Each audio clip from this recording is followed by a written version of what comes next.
Good morning बच्चों अभी तक आपने अपने पाठ्यक्रम में चंद्रापीड़ कथा और रघुवंश महाकाव्यम पढ़ा। मैंने आपको कालिदास कृत अभिज्ञान शाकुंतलम का सारांश भी बताया था, पूरी कहानी बताई थी। अब आप और हम उसके जो सूक्तियां हैं, आपके चूंकि पाठ्यक्रम में चतुर्थ अंक है। अभिज्ञान शाकुंतलम बहुत बड़ा महाकाव्य बच्चों, तो उसका चतुर्थ अंक है और हम इसकी सूक्तियां प्रमुख है, उसके बारे में अब हम आपको पढ़ा रहे हैं। ठीक है, आप लोग नोट करिएगा और तुरंत बताइएगा। आज श्रुति आई भी थी तो मैंने कहा था कि ग्रुप आप बना लीजिए, लेकिन अभी तक श्रुति ने कोई ग्रुप नहीं बनाया है और कल मैं ही ग्रुप का निर्माण करूंगी और आप लोगों को वीडियो भेजूंगी, साथ में ग्रुप पे ही उस पर भी भेजूंगी।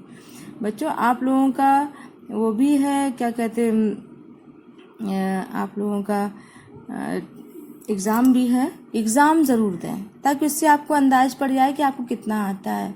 आपकी क्लास टीचर ने बताया होगा आपको कि एग्ज़ाम किस तरह से देने हैं। आप लोग प्रत्येक सब्जेक्ट की एक कॉपी तैयार कर लीजिए और उसमें अपना नाम, कक्षा, सेक्शन, क्लास टीचर, तारीख, दिन, ये सब लिख डालिएगा। एक आपकी क्लास टीचर ने ग्रुप फार्मा शायद आपके में डाला हुआ है, उसी आधार पे। और हाँ, जो विषय है उस विषय की टीचर का नाम अवश्य लिखिएगा। जैसे आप संस्कृत का एग्ज़ाम देंगे, आपका एग्ज़ाम 19 तारीख को है, ठीक ना, तो आप संस्कृत का जब एग्ज़ाम देंगे तो उसमें आप मेरा नाम अवश्य डालिएगा। ठीक, एकता शुक्ला, प्रवक्ता संस्कृत। ठीक है, तो अब हम आपको पढ़ाते हैं। पहली सूक्ति है बच्चों में इम्पॉर्टेंट जो सूक्तियां हैं वो मैं आपको बता रही हूँ।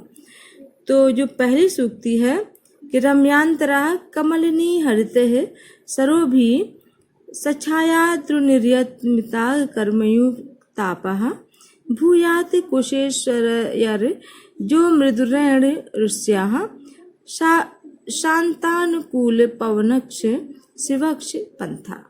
ठीक है बच्चों, ये मैंने सूक्ति पढ़ी आपकी। अब इसका संदर्भ क्या होगा देखिए आपके समक्ष है। प्रस्तुत पंक्तियां कालिदास रचित अभिज्ञान शाकुंतलम के चतुर्थ सर्ग से अवतरित हैं। शकुंतला के पति गृह गमन के शुभ अवसर पर आकाश से यह आशीष वचन सुनाई पड़ते हैं। आपका इसमें संदर्भ में प्रसंग हो गया, एक पंक्ति थी वो संदर्भ था, और प्रसंग क्या था जो इस श्लोक में, इस सूक्ति में कहा गया है कि शकुंतला के जो पति थे जब घर से जा रहे थे उस अवसर पर आकाश, मतलब शकुंतला अपने पति के घर जब जा रही थी तो आकाश से जो आशीष वचन सुनाई पड़ते हैं वही इस सूक्ति में है। ठीक है, व्याख्या। इसका मार्ग कमल लताओं से हरे भरे तालाबों से मनोहर मध्य भाग वाला छायादार वृक्षों से कम किए गए सूर्य की किरणों के ताप वाला, कमलों के पराग से कोमल धूल वाला तथा शांत और अनुकूल वायु से युक्त एवं कल्याणमय है। यह आकाश से हो रहा है। अगली सूक्ति क्या है? उग दलित दर्भ कविलाः मृग्य परित्यक्त नर्तनः मयूरः अपसृत पाण्डुपत्राः मुच्चन्त्यन् श्रेणीवे लताः। इसमें क्या है बच्चों? संदर्भ तो वही होगा। अब इसका प्रसंग क्या होगा इस सूक्ति का कि पति के गृह जाती हुई शकुंतला से उनकी प्रिय सखी प्रियंवदा उससे आश्रम की दुखावस्था का वर्णन करती हुई कहती हैं। इस सूक्ति में क्या कहती हैं कि हिरणियों के ने कुश के ग्रास को उगल दिया है, जो वो घास खा रही हैं उसको उगल दिया है। मयूरों ने नाचना छोड़ दिया है, लताओं ने पीले पत्तों को गिरा दिया है। इस प्रकार मानो आंसुओं को गिरा रही हैं। मतलब उनकी जो सखी हैं प्रियंवदा, वो कह रही हैं कि तुम्हारे पति के गृह जाने से क्या हो रहा है कि जो हिरणियां थी वो अब घास नहीं खा रही हैं, मयूर अर्थात मोरों ने नाचना छोड़ दिया है और लताएं ऐसे पीले पत्ते गिरा रही हैं जैसे आंसू बहा रही हों। बहुत सुंदर सूक्ति थी बच्चों। अब आते हैं अगली सूक्ति पर। संकल्पितम प्रथमेव मया तवार्थे भर्ता रमात्म सदृशम सुकृतः गर्तता त्वमि च्युतेन संसृतवती नवमालिके मस्यामहं त्वं च संप्रति वीत चिंता। इसका प्रसंग क्या है बच्चों? इसका प्रसंग समझिए कि इसमें संदर्भ तो सभी का एक ही है, जैसा कि आपको मैंने पहले भी बताया। इसमें क्या है, वन ज्योत्सना से विदा लेती हुई शकुंतला से महर्षि कश्यप कह रहे हैं, क्या कह रहे हैं कश्यप, कि मेरे द्वारा तुम्हारे लिए पहले से ही सोचे गए अपने सदृश पति को तुम भाग्य से पा गई हो। यह नवमालिका भी आम वृक्ष से मिल गई हो। मतलब वो आशीर्वाद दे रहे हैं, कश्यप कह रहे हैं कि जो मैंने सोचा था उसके बजाय तुमने जो अपने पसंद से जो शादी की है वो तुम्हारा भाग्य है, जैसे आम अपने वृक्ष से मिल गया हो। इस समय मैं इसके और तुम्हारे विषय में चिंता से मुक्त हो गया हूँ। कश्यप ऋषि के आश्रम में बच्चों शकुंतला का जन्म हुआ था। मेनका वहीं छोड़ के गई थी शकुंतला को, मैंने आपको सारांश बताया था ना। अब सूक्ति नंबर 4, यस्य त्वया दृढ़ विरोपणिमिंगुदीनामि तैलम न्यशिच्यति मुखे कुश सूचि विद्धे श्यामा की मुष्टि परिवर्धित को जहाति स्वयं न पुत्र कृतिका पदवी मृगस्ते। अर्थात पति ग्रह प्रसंग है। पति ग्रह यानी पति के घर जाती हुई शकुंतला को ऐसा प्रतीत होता है मानो कोई उसका आंचल पकड़कर खींच रहा हो। तब वह कहती है कि कौन मेरा आंचल खींच रहा है। इस पर कश्यप मुनि उनको बताते हैं कि जिसके कुशों अर्थात घास के तिनके जो होते हैं, कि जिनके कुशों की नोक से विधे हुए मुख में तुम्हारे द्वारा घाव को भरने वाला तेल लगाया गया था, वही यह सांवा की मुट्ठियों को खिलाकर बड़ा किया गया था तथा पुत्र की तरह माना गया हिरण तुम्हारे मार्ग को नहीं छोड़ पा रहा है। शकुंतला ने जिस हिरण को पाल पोस के बड़ा किया था, घायल हिरण मिला था, तेल लगाया था, तो अब जब वो जा रहा है तो हिरण शकुंतला का आंचल पकड़े हुए हैं, तो कश्यप ऋषि बता रहे हैं कि वो तुम्हारा रास्ता नहीं छोड़ रहा है।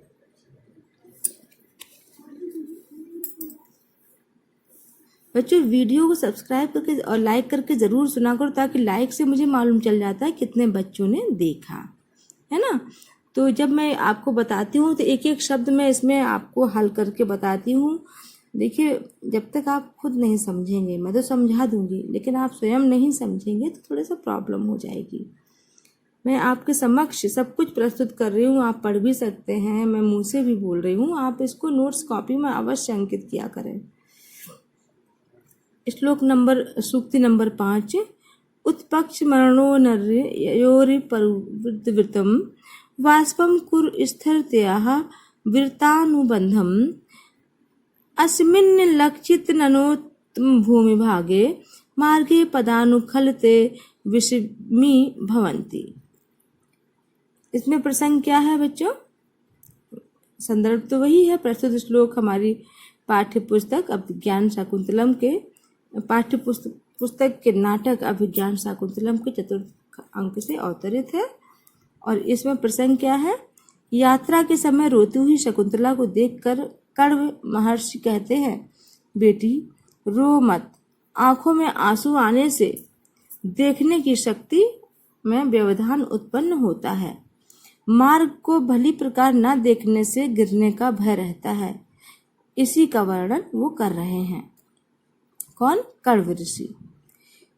कि बेटी रो मत, धैर्य धारण करो, इधर मार्ग को देखो, उन्नत बरौनी वाले नेत्रों की देखने वाली शक्ति को रोकने वाले आंसुओं के धैर्य धारण करके स्थिर चित्त में रोको। ऊंचे नीचे रास्ते को आंसुओं के कारण न देख पाने से इस ऊंचे नीचे रास्ते में पैर फिसल जाएंगे और गिरने से चोट लग जाएगी। सूक्ति नंबर 8, एषा पितृवेण बिना गमयति रजनी विषाद दीर्घतराम गुरुवपि विरह दुखामाशा बंधा साहयति इसमें क्या है कि प्रस्तुत श्लोक में, इस सूक्ति में ये कहा गया है कि जो अनुसुईया है वो कहती हैं कि हे सखी, ऐसी बात मत कहो। क्या कहती हैं? कि वह चकवी अपने पति के बिना दुख से अधिक लंबी रात व्यतीत करती है। आशा का बंधन विरह के कठोर दुख को भी सहन कर सकता है, अर्थात शकुंतला के जाने का दुख मैं बर्दाश्त कर लूंगी। वत्स किंग सहवास पर त्याग्नि मामनु सरसी, अचिर प्रसूतिया जघन्या बिना वर्धित एव, इदानीमपि मया विरहितं त्वा तातिश्चिन्त्यत करिष्यति निर्वत्वस्व तावत्। अर्थात शकुंतला की विदाई के समय आश्रम का वातावरण वियोग एवं विरह से युक्त हो गया है।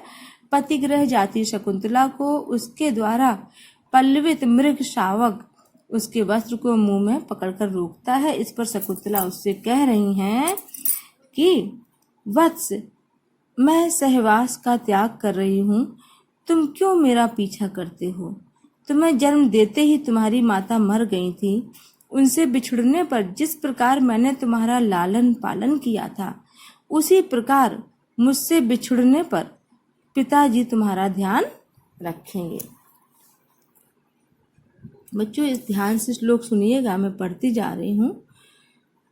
शुश्रूषस्व गुरुना कुरु प्रिय सखी वृत्ति सपत्नी जने, भर्तु विप्रकृतापि रोषणतया मा स्म प्रतिपागमः, भूयिष्ठं भव दक्षिणा पर्जने भाग्ये स्वनुष्किनी, यान्ति येव गृहिणी पदं युवत्वाः वामा कुलभास्याः।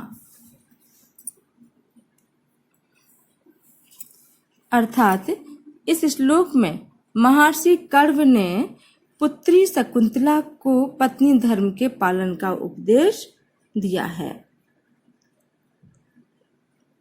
इसकी व्याख्या क्या होगी? गुरुजनों की सेवा करना, पत्नियों के साथ प्रिय सखी सा व्यवहार करना, जो और राजा की पत्नियां हैं उनसे, तिरस्कृत होकर भी क्रोधवश पति के विपरीत आचरण मत करना, सेवक सेवकाओं पर पर्याप्त उदार रहना, भाग्य पर अभिमान मत करना। ऐसा व्यवहार करने वाली युवतियां गृह स्वामी, गृह लक्ष्मी के पद को प्राप्त करती हैं, और इसके विपरीत आचरण करने वाली युवतियां कुल के लिए दुख का कारण बनती हैं। ऐसा संदेश उन्हें ऋषि ने दिया।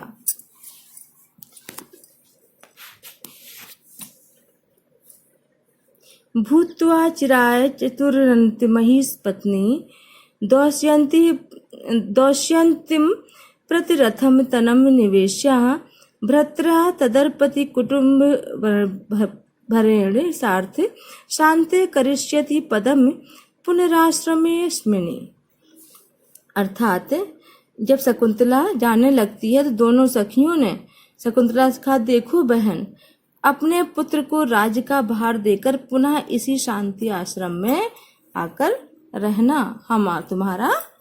हम आपकी प्रतीक्षा करेंगे। ये प्रसंग है। तो वही वो कह रही हैं श्लोक में कि चिरकाल तक, चारों समुद्रों तक विस्तीर्ण पृथ्वी की सपत्नीक होकर अद्वितीय महारथी दुष्यंत पुत्र को राज्य पर बिठाकर उस पर कुटुंब का भार समर्पित कर देने वाले पति के साथ इस शांति आश्रम में पुनः अपना निवास स्थान बनाना और यहाँ आकर रहना। शकुंतला तात एषोजय पर्यंत चारणी गर्भ मंथरा, मृगे वधूर्यदा निधप्रसवाः भवति, तदा मिमः कमिपि प्रिय निवेदयति कम विसर्ज्य स्थिता। अर्थात शकुंतला पिताजी की कुटी के पास विचरण करने वाली गर्भ के भार के कारण धीमी गति वाली हिरणी जब निर्विघ्न रूप से बच्चा पैदा करेगी, तब इस शुभ समाचार की सूचना देने वाले किसी व्यक्ति को मेरे पास अवश्य भेजिएगा। ये ऋषि कश्यप कह रहे हैं कि बेटा जो गर्भ में बच्चा है जब वो पैदा हो तो मेरे पास अवश्य सूचना भेजना। सममेष्यति मम शोकाः कथं नो वत्से त्वया रचित पूर्वम् उठ यद्वार विरूढ़म निवार्य बलिम विलोक्यतः। अर्थात बेटी शकुंतला, तुम्हारे द्वारा पहले दिए गए और कुटी के द्वार पर उगे हुए निवार के उपहार को देखते हुए मेरा शोक भला कैसे कम हो सकेगा। जिन पौधों, वृक्षों और हिरणों को सजाया या संवारा है, उन्हें देखकर निष्दिन मेरा जी टूटेगा, भला मैं तुम्हें कैसे भुला पाऊंगा। अर्थो हिं कन्या पार्कीय एव तामद्य संप्रेष्य परगृहीत जातो ममायम विशदाः प्रकामम प्रत्य प्रतिम्न्यासः एवान्तरात्माः। महर्षि कश्यप कह रहे हैं कि आह शकुंतला को पति के घर भेजकर मैं अस्वस्थ सा हो गया हूँ, क्योंकि कन्या धन तो दूसरे का होता है।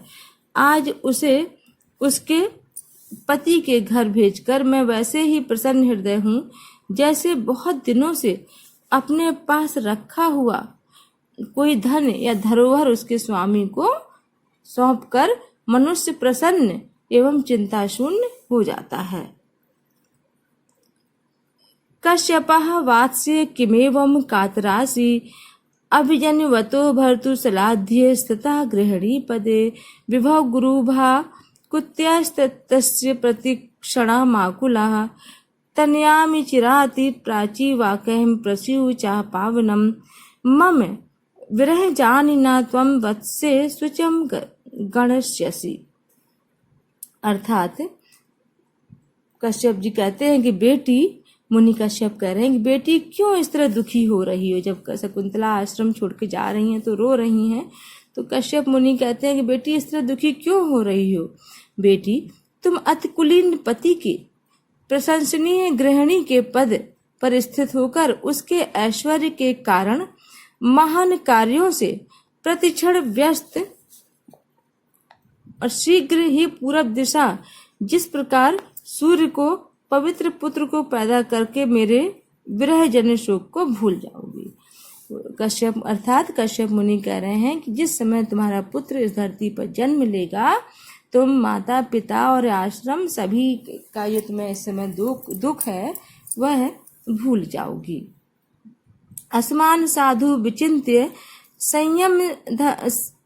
संयम धनानुच्चय कुलम चात्मन सत्वयस्याः कथमपि बांधव कृतामि स्नेह प्रवृत्तं तामि सामान्य प्रतिपत्ति पूर्व कमियम दारेषु दृश्या त्वयाः भाग्या यत् मतः परम न खलु तद्याच्यम वधु बंधु में। अर्थात प्रसंग है कि कर्ण सारंग से कह रहे हैं कि शकुंतला को आगे करके माननीय राजा दुष्यंत से मेरा ये संदेश कहना, यही इसका प्रसंग है। क्या कह रहे हैं कश्यप जी कि सारंग, तुम शकुंतला को आगे करके मेरी ओर से राजा से इस प्रकार कहना कि तो वो सारंग कहता है कि हाँ बताइए क्या कहना है। कश्यप कहते हैं, संयम रूपी धन वाले हम लोगों को तथा अपने ऊंचे कुल के और तुम्हारे ऊपर इस शकुंतला के किसी भी रूप में बंधुओं के द्वारा न कराए गए उस प्रेम व्यापार को भली भांति विचार कर तुम्हारे द्वारा स्त्रियों के मध्य सम्मानपूर्ण गौरवपूर्व देखी जानी चाहिए। इसमें अधिक भाग्य के अधीन है। यह वस्तुतः वधू के भाई बंधुओं को नहीं करना चाहिए। अर्थात उनके कहने का तात्पर्य यह है कि वह कहते हैं कि राजा दुष्यंत से कहना कि तमाम स्त्रियों के होने के बावजूद मेरी पुत्री शकुंतला को एक विशेष स्थान दीजिएगा। तमाम भाई बंधुओं के समान उसको उनके बीच शामिल नहीं करना।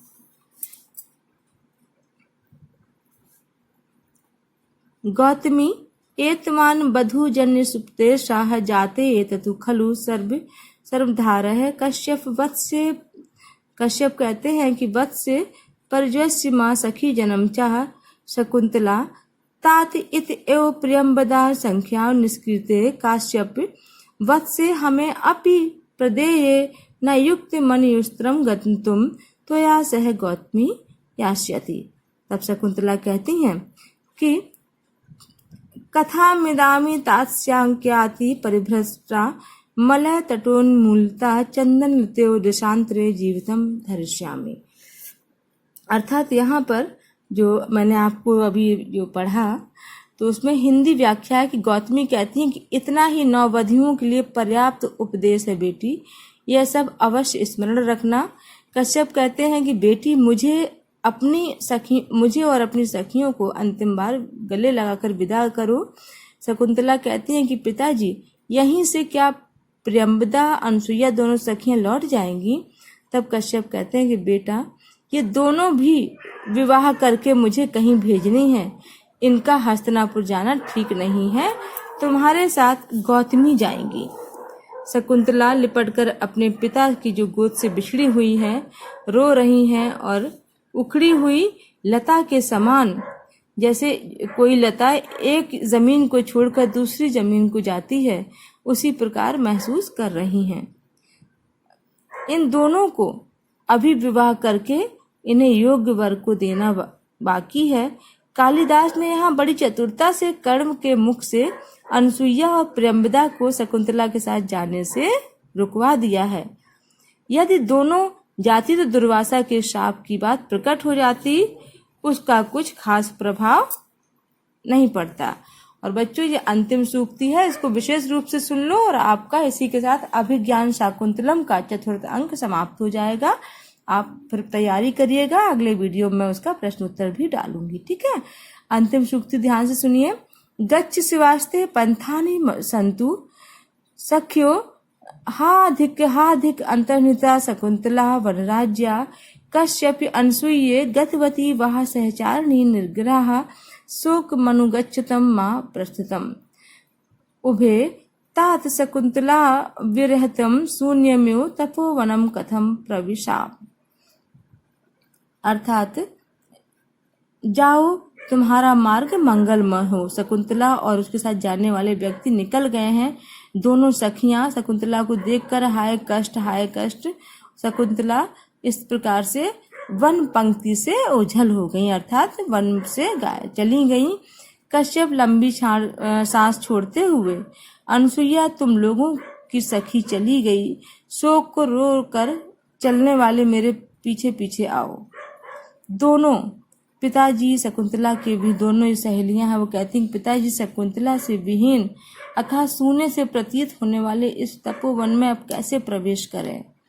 विशेष शून्य में वस्तुतः प्रिय व्यक्ति के बिछुड़ने पर घर, गांव, नगर तथा प्रदेश सब कुछ सूना सूना प्रतीत होता है। यह प्रत्येक व्यक्ति का सार्वकालिक अनुभव है। ठीक है बच्चों, इसी सूक्ति श्लोक के साथ ही आपका अभिज्ञान शाकुंतलम का 4th अंक जो आपके पाठ्यक्रम में है वो समाप्त हुआ। अब हम अगले वीडियो में आपको इन सूक्तियों की ससंदर्भ हिंदी में व्याख्या भी बताएंगे। तो श्लोक आपने पढ़े, उनकी व्याख्या पढ़ी। अगली कक्षा में हम आपको सूक्तियों की व्याख्या हिंदी में बताएंगे।